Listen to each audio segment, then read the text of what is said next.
Hi, this is Drew Zagorski with Left Brain, Right Brain Marketing, and welcome to the Pragmatist Guide to Small Business Marketing. Today, I want to talk about brand again, and I want to talk about executing the brand. Most business owners today, as opposed to 10, 15 years ago, are somewhat more educated in terms of what a brand is. And a brand isn't just a logo, okay? It's an entire experience. It's something that's almost visceral. Close your eyes. Now, think about what images you see, what smells you can experience in your brain when I say Kmart, Target, Macy's, JCPenney. You probably had some very different images in your brain for each of those brand names that I mentioned. And that's what brand is all about. You know, it's about everything from the moment a client or prospective client sees your name, sees your brand identity, finds your website, to closing the deal, completing the transaction with you, and beyond.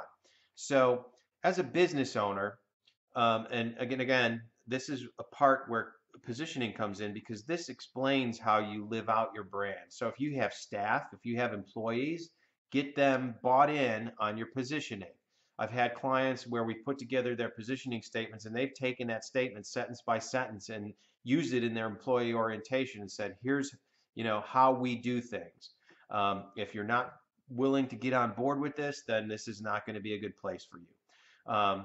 Make sure that you understand what that end experience is that you want every person who comes into contact with you to walk away with.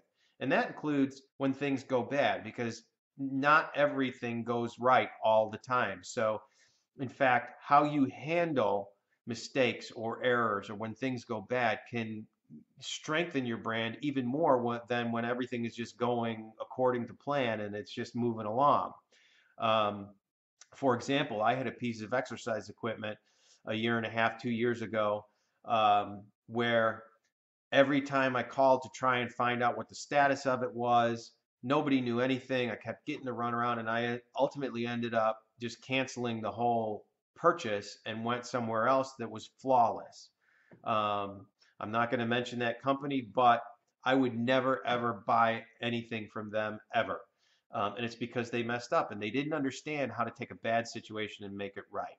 So living your brand, executing your brand starts first with understanding the brand, understanding the positioning, understanding what are the outcomes that you want at each step along the way in your interaction with a prospective customer, and then a customer, and then a long-term customer, and what are you going to be doing to help them to keep coming back. So think about these things in terms of executing your brand. So these are the things that I'm talking about when I get into talking with you and with clients about how to execute your brand, because that's ultimately what's going to lead to a strong brand. Make sure that everybody's bought in, like I said, and you'll be good to go. So this is Drew Zagorski, Left Brain, Right Brain Marketing. Find us online at lbrbm.com, and I hope to see you next time.